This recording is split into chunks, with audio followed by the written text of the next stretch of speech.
Everybody's got it down bad for Peter.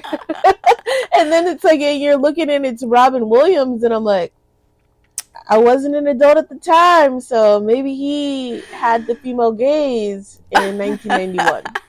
We do not keep anything out. Make sure that you do come into that knowing that there's always going to be a spoiler. Watch with us so it's not a spoiler to you.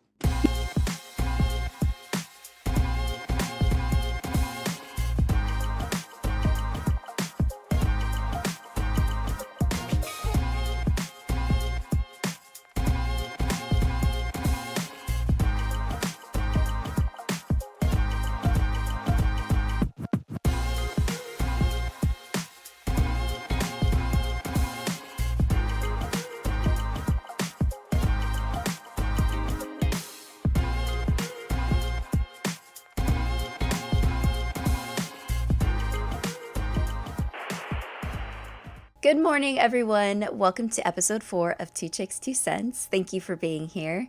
If you've been following along, you know that we're doing the pre-2000s and we're focusing more on the 80s and 90s.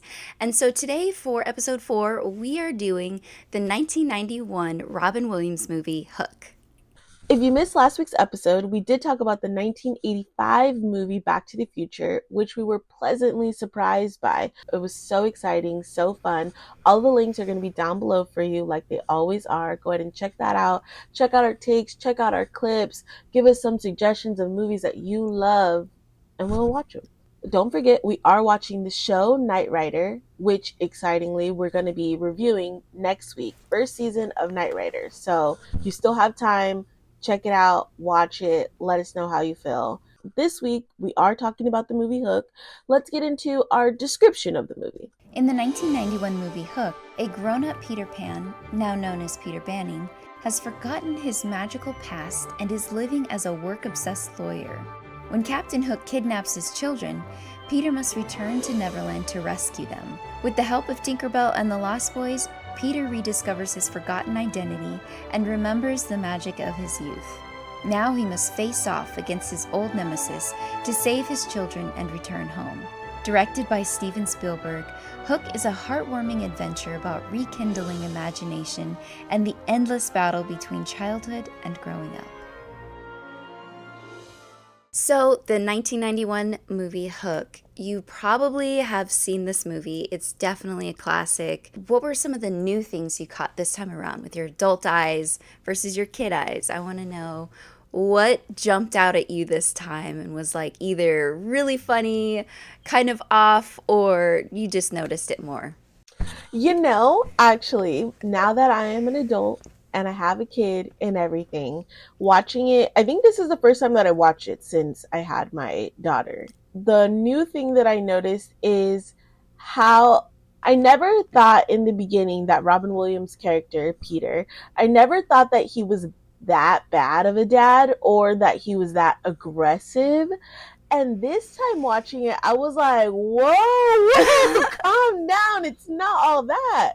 That is the one thing that I really got from this time around, realizing the severity of how bad of a dad he was. Yeah. And how just like comfortable he got in treating his kids specifically not well.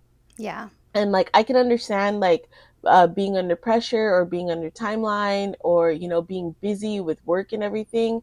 But there's a way to politely tell your kid, hey, give me just a minute. I have to finish this phone call. That scene when he's on the phone, his wife was trying to tell him, you know, there you can go into another room, you know. Yeah. And so simple. Yeah. It's like kids are kids, like, and your kids are like here obviously playing, and honestly you're on vacation. Yeah. So get that straight. First of all, you're not even supposed to be taking these phone calls. Yeah. But it's easier for one person to leave the room versus 4 people to leave the room and 2 kids. Like, yeah, like you could have stepped out if it was really the phone call of your lifetime. Right. Like, yeah, he was kind of checked out with everyone too, even coming there and saying hi to everybody. He was barely there.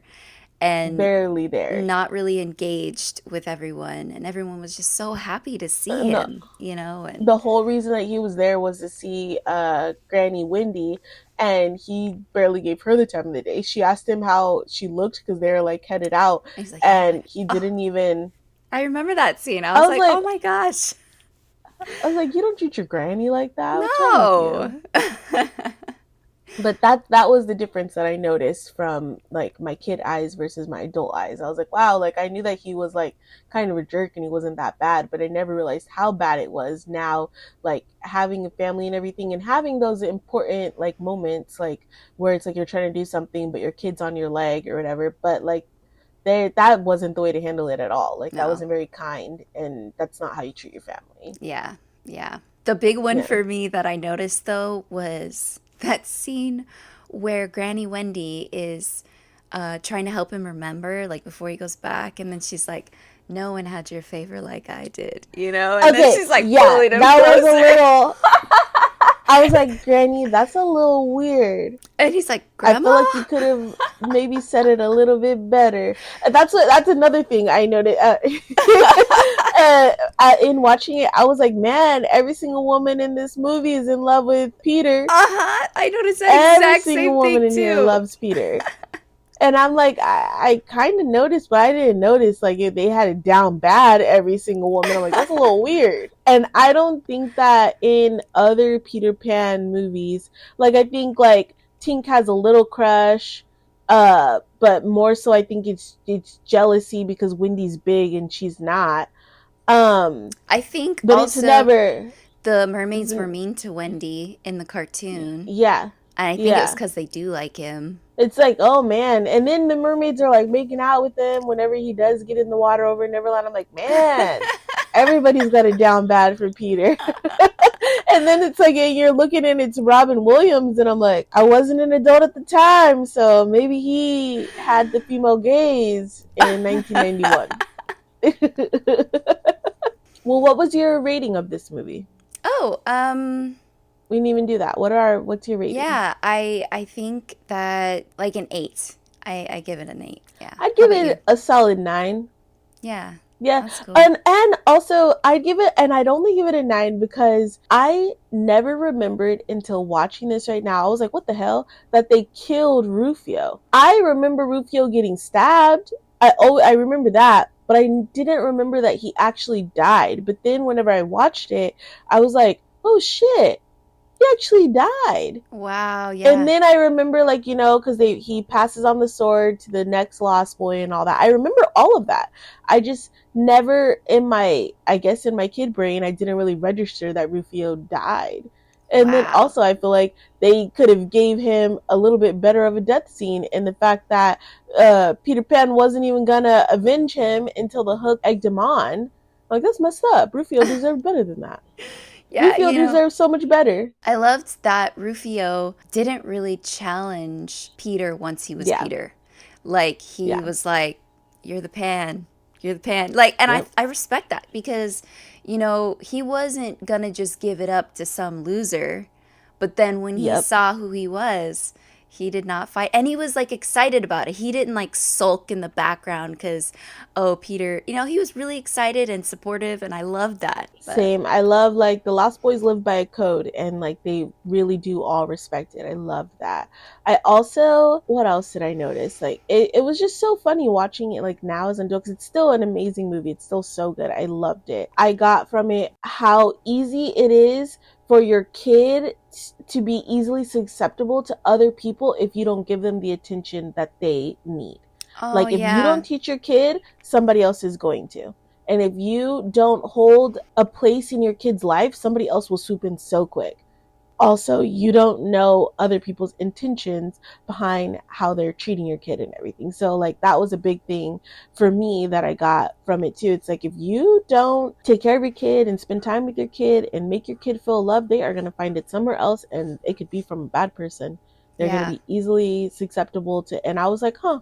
I wonder if they were trying to say that back then, because Hook swooped in real quick, and And he had a very Jack forgot compelling message. all about his family real quick.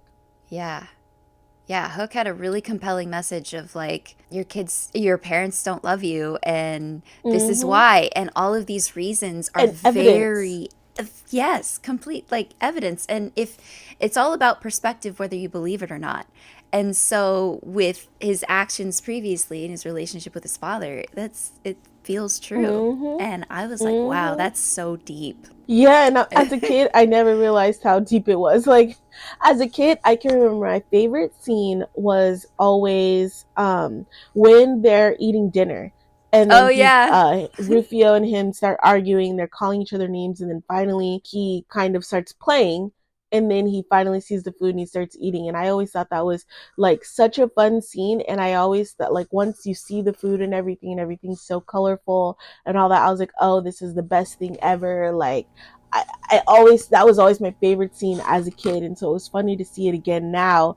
And I think just because of how high tech everything is now, I was like, in my head, this is like the brightest, funnest scene, and then I see it again, and I'm like, wow, this is so nostalgic. All these things are made here, and it's not like filters and all that. And all, I don't know. It just, again, what we've been saying over this whole season, you're just appreciating the artistry and all the work that went into these films before it kind of became like easier just to do it real quick with a computer. Like, Yeah. I'm just really loving that as the season progresses. Yeah. In that same scene, I got goosebumps when the little kid whispers in his ear and is like, "You're doing it, Peter. You're using your imagination." When I was a kid and this time, I always got goosebumps when they're trying to decide if they're going to help him at all. And then they all go over to Rufio's side. And then the Oh, little yeah. black kid, he's like going around and poking him, touching him, pulling his face. And then he's all, oh, there you are, I know. Peter. I cried. Oh, man. Yeah, I'm like tears every time. And I was telling my husband, I was like, man, I was like, I think about this scene like at least once a week. And he was like, what? And I was like, since I was a kid, like if I'm like looking for something or like I can't find something and then all of a sudden like I find it, it always pops in my head, oh, there you are, Peter. Like, Oh, and then of course I'm like, oh, like, but it's like I'm looking for my phone and I find it under the couch or something, and in my head randomly it always real quick flash, oh, there you are. And I'm like, ah, such a good movie. And then so like to see it again, I'm just like, oh, this is the cutest scene. That's the cutest little boy. He did such a good job. And I'm like, they made this so heartfelt, loved it. Because then even like at that time, Robin Williams or Peter, he doesn't remember who he is or believe that he is even a part of this. But even in that moment, you can see in his eyes and the way that he reacts to the little boy that he sort of believes him, even though he doesn't know it to be true. I And I'm love like, that. that's just, I'm like, it's a beautiful moment. It's Mm-hmm. beautiful, beautiful. And it's pretty amazing, like in real life, just how someone can be witnessing something happening to them and not believe what they're seeing, like at all. Like that was like the whole first part of him in Neverland. Mm-hmm. And I was like, that is like really crazy how your brain will do that. Like this is literally happening to you. And you don't believe. All of the lines in it were so funny. Like his perspective when he first meets Tinkerbell, and then all the things he's saying to justify the things in his head. It's so funny. I love that. I notice those a lot more now too. And then when he first gets to Neverland, and he gets his kids, and Hook is like, just go touch their hand and I'll let them down. I'll let you go. Like, and then so he climbs up there and he's wiggling, and me now, like if that was my daughter in there, I was like watching it and I was like yelling at the screen like with my husband. I would just jump on that thing. I'm like, it's gonna hold you. And I was like, if that was me, I'm already right there. And then also you got my baby. I'm like, just jump on there. But I was like, I don't care how high I am. I don't care. Like for my baby, I'm getting over there. And he was so close. He was so close. And I was like, Jack has a right to be a little bit mad about that. I was like, because he was close enough. Yeah. Even It's still like, as an adult, I was just as mad as I was as a kid. I was like, you were right there. oh yeah, so in that same moment, like it's crazy because like when you're really little, like especially his age, you kind of see your parents as like invincible. And Yeah, so it's like such a shock when they can't do something, especially yeah. something as important as that moment. And those kids were such good actors. Every single kid in that movie was a great actor. I was like really blown away, especially by Jack. Just like all of the emotions he went through, the whole range and everything. I was like, wow, that kid's really good. I didn't realize that this was Steven Spielberg until like this time I around. didn't either. So I Yeah. watched it, and then I was like, in the very end, whenever I saw Steven's name pop up, I was like, man, you really dominated the pre 2000s. Like it was Seriously. like every other Jurassic movie. Park. Right. Yeah. I was just like, man. Whenever I saw that, I was like, Steven, what are you doing here? And like even the stuff he makes now, like it's the quality is just so like rich, like the story is so full and he takes his time and all the graphics and everything are just perfect. Oh, that's what Steven Spielberg looks like. It's just a ridiculously long list. I looked up Steven Spielberg films. It's a lot. Pretty much everything he touches I agree. is going to do well. It was funny because I whenever I was watching it and everything starts, I saw Tinkerbell's light and then I was like Tinkerbell and I was like, "Oh yeah, Julia Roberts is Tinkerbell in this one." And I remember like I liked her in that. And then I just started thinking about the characters and like who's all in it.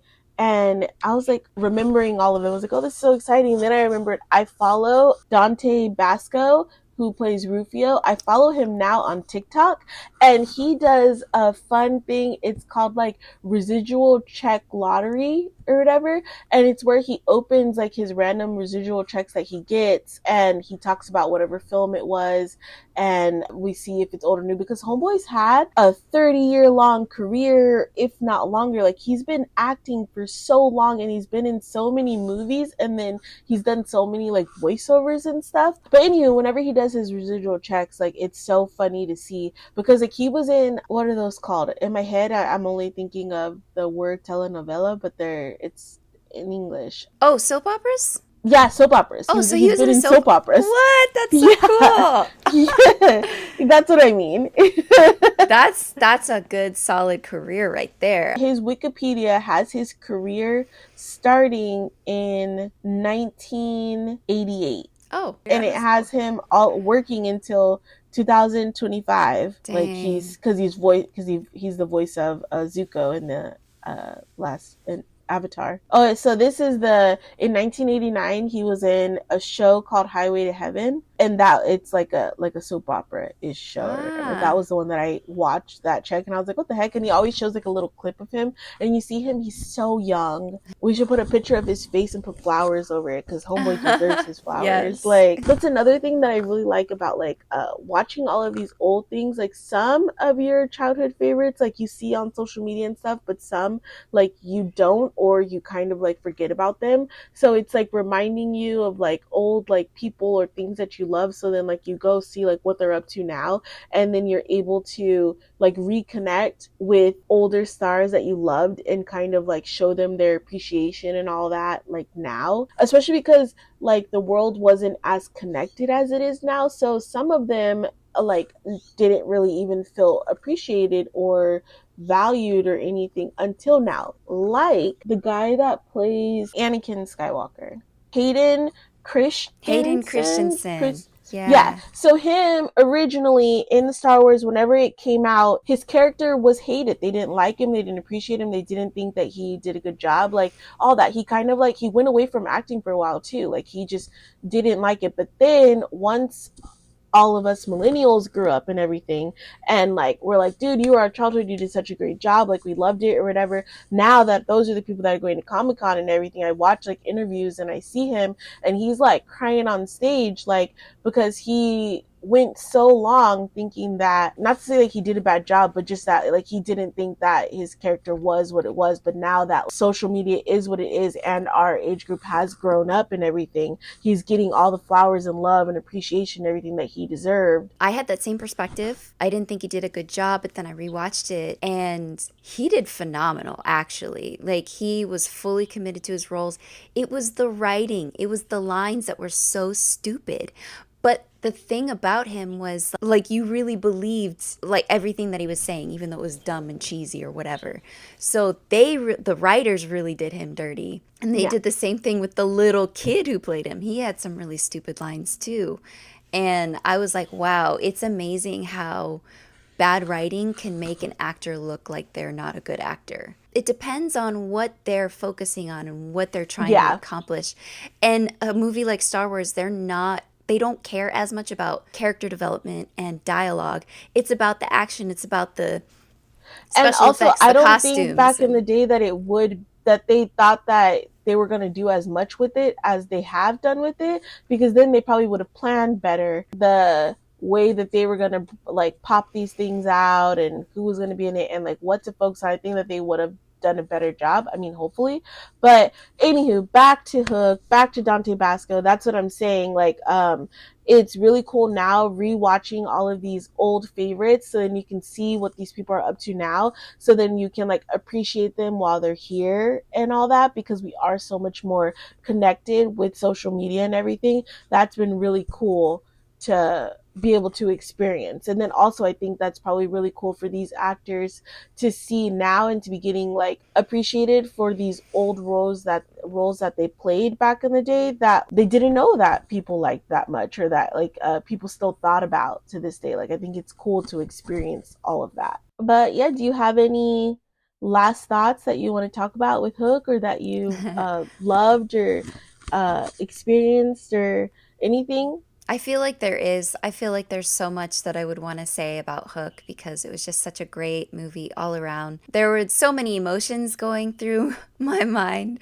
I also kind of felt just sad in general because, there was like a really fun time in my life, being young and or just being little and remembering how that movie made me feel, the magic of it and all that stuff, and the set and Captain Hook and everything about him. Like, I loved Hook. He was such a great actor. He did such a good job. I thought it was hilarious that when he'd go down the stairs, he wouldn't go down the stairs unless they had the carpet out. Like the little things in it. They really took their time and paid attention to the details, which is really great. And so, yeah, I did feel a little bit sad just missing that time. Other than that, I don't really have anything else to say.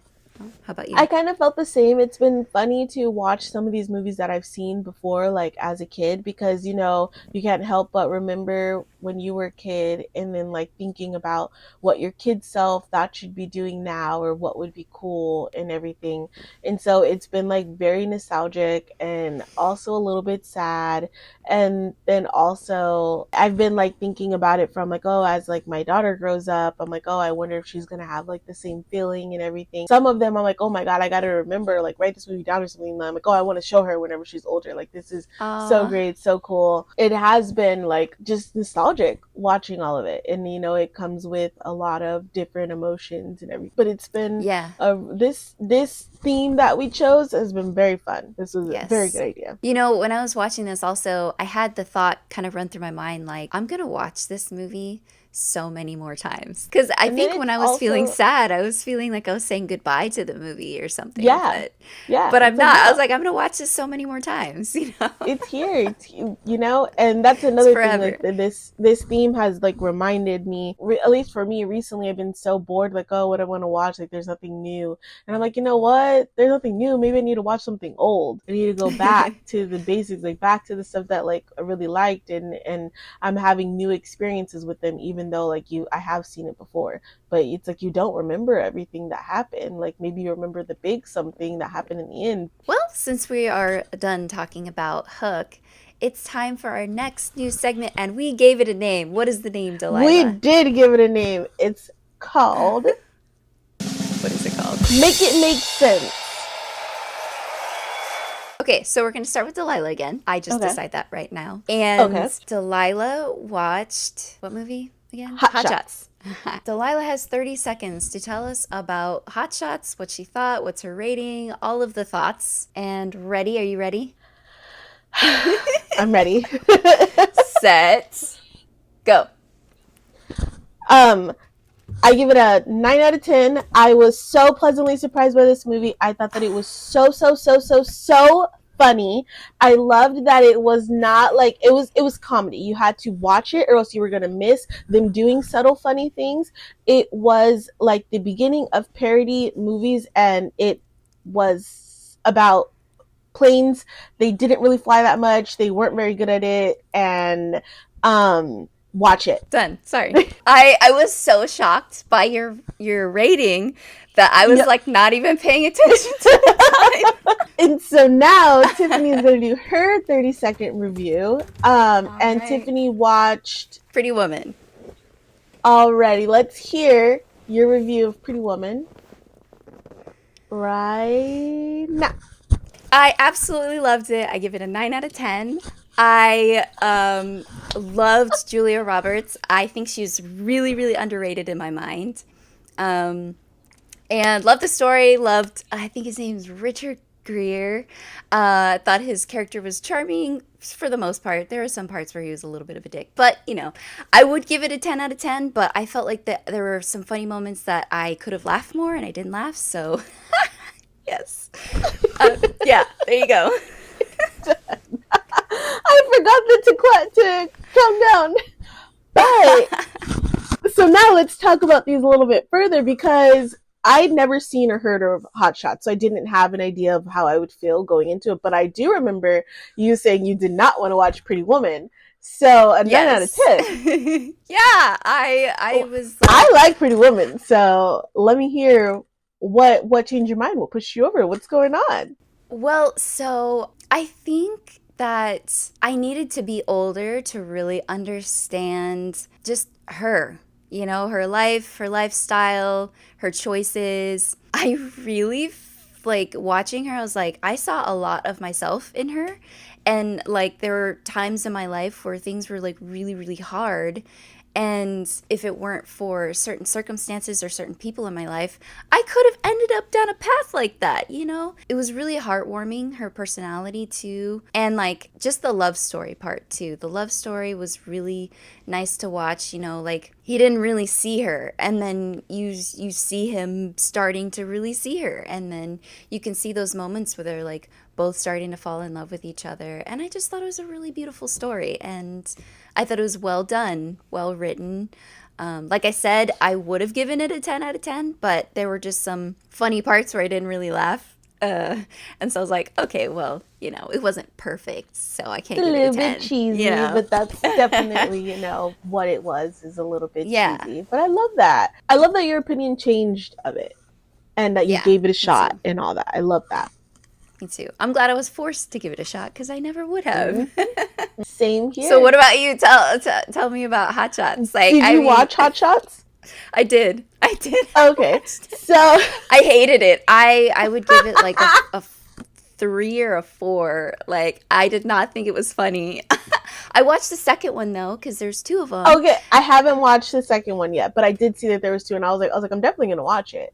I I loved the second one. actually, I thought it was so funny. I really liked it. There was a point towards the end where I did get a little bit bored. Then it quickly like recovered, and I was like, okay, like it's over. I was like, honestly, like I was thoroughly surprised. I've seen a lot of parody movies, all of the like Scream parody movies and Scary Movie and Spaceballs and all those, and I feel like they rely heavily on like vulgarity and sex jokes and nudity and bullying and like that kind of stuff is like what makes the movie funny. So honestly, I feel like in your youth that's funny, but then over time, like as you get older, you're just like that's it. Like you're not coming to me with anything else. So it was funny to go all the way back to like the beginning of him doing this, and I was like, oh, like this is comedy, and I'm like, this is subtle little nuances, this is funny, and they're not relying on vulgarity and everything. They thought of some stuff. This is funny, like, and that's what got me. It was just like the subtlety of things, and I was like, this is so funny, and I was like, I can't believe like this is still going on. My favorite scene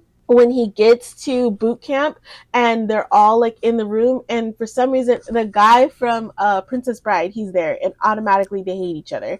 And whenever they're like, oh, it's your dad's fault that my dad died, and then like whenever his dad crashed or whatever, then this other guy's dad had ate his dad, and then that guy's dad is actually brother and sister with this girl's mom, and like just all this, and like everybody's like related in their room, and or like their parent killed the other parent, and I was like, this cannot keep going. The entire, I was like, you guys cannot all have history, like, and just the scene lasted entirely too long, and everybody was so straight faced, and I was cracking up. That's what was getting me, is that they were doing the dumbest things, and it was they were so straight faced. I was like, I was so surprised. Who suggested that movie? I think it was like Billy or My something. Yeah, Billy.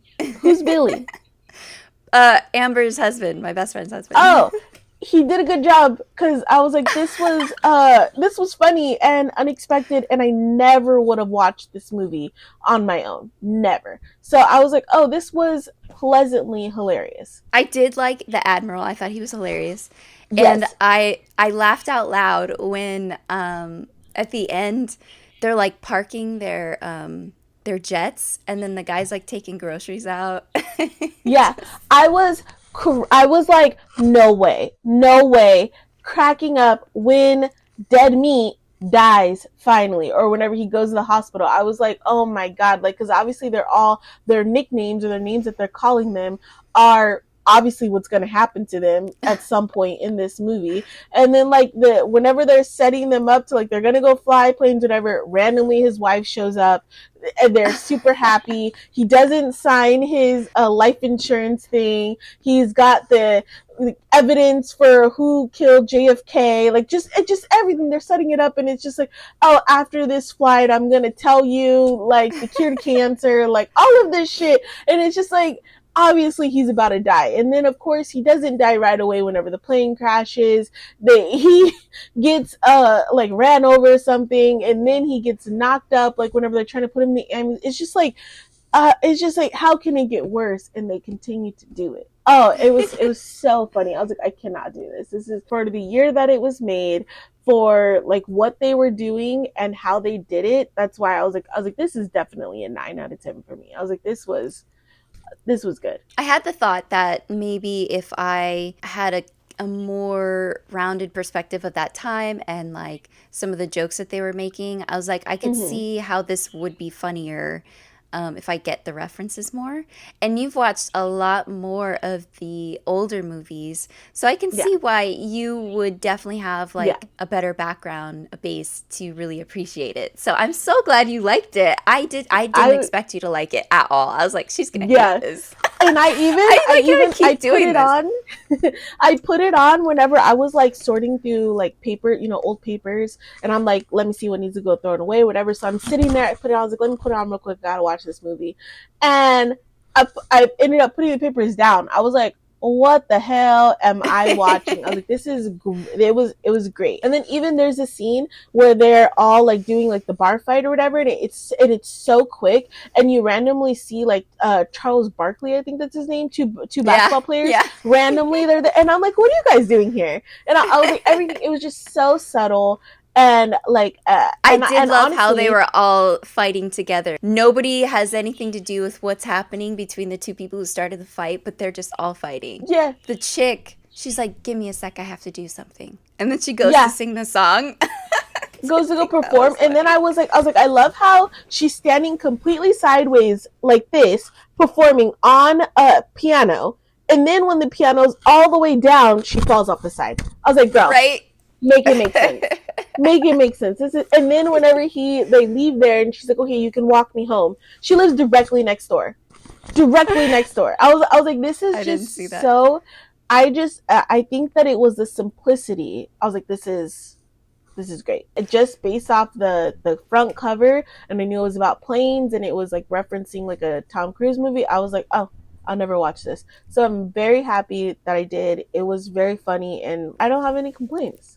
This is good job. And I Yay. feel like growing up, Charlie Sheen was on his downfall, and he was like going crazy in the media and doing all the drugs and all that stuff or whatever. And so I don't feel like I've ever really seen anything that Charlie Sheen has been in, besides I think he was in like Three two men Musketeers. and a Do you see kid that? or something. Oh, I don't know what it was called. It was like a TV show or something. I think that's the only thing I ever really seen him in. I don't think I've seen him in anything else. So it was cool to see him like in his prime or before his prime or whatever, like something that helped him like come up. I'm like, oh, okay, I can see now how you were a star. It didn't end that well for you, but I'm like, that's yeah, cool. I that was a big thing, like especially with the second one, because he was just like so handsome in that, and I was like, oh my gosh, Hmm. Charlie Sheen, how did I miss this guy? I watched And the little you're trailer. right, I was like, it's oh, he's buff.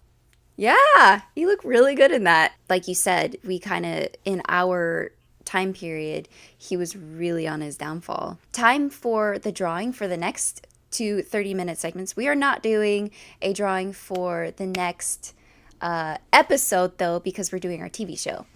But yes, Delilah. Remember, we're watching Knight Rider. You still have plenty of time to watch that first season with us. If I'm being completely honest, I have not started it, and I'm Me going to either. start it today. But Yeah. so, last week I drew for myself first for our 30-second segment. So this week I'm going to draw for Tiffany first. Sounds good. Your 30-second segment is going to be about, let's see. The Matrix. Oh, The Matrix. My sister picked this. Angelina? Yes. Oh. So this is my absolute favorite movie. This is my favorite movie of all times. I think this is very funny because I do not care for the Matrix movies. So I'm glad that I'm not the one watching it. I like Keanu Reeves, but I've never been a Matrix fan, if I'm being completely honest. Oh my gosh. This is I even rewatched all the old Matrix movies when they put out that new one recently, so I could watch the new one and know what was going on, and I was like, I hated not impressed. Also, even though The Matrix is my absolute favorite, I don't really care for the other ones, any of them. I mean, I've seen them all, of course, but the first one, I was like, one and done for me. That's it. All right, let's see. I am going to be watching. I'm gonna cross my fingers. It's something. Oh, upside. They always come out upside down. Evil Dead. Evil Dead. Evil Dead trilogy. By somebody named Tyler suggested this. Okay, yeah, so I guess I'll just do the first Evil Dead. I don't know what Evil Dead is. So I guess they're horror movies from that time, and apparently they're like. Oh, really great! Good. I do not like horror movies, so we will see how this goes. Also, I'm definitely gonna watch that with you. A recommendation on TikTok from somebody named Bonnie. Yes. So thank you, Bonnie. I don't want to tell everybody what it is, but I did write it down, and we are going to put it in. We appreciate you so much, Bonnie. If you have any suggestions for us, yes, please give us all of your suggestions on any of our socials and everything, and we will always put them in the recommendation jar. Thank you again, Bonnie. That was so nice of you. Anyway, well, thanks for joining us. That's all the time we have for today. But definitely like, comment, subscribe, engage with us. Let us know how we're doing, what you like, dislike, anything that we didn't mention that you think we should have mentioned. Let us know in the comments. We'll talk to you later. Bye.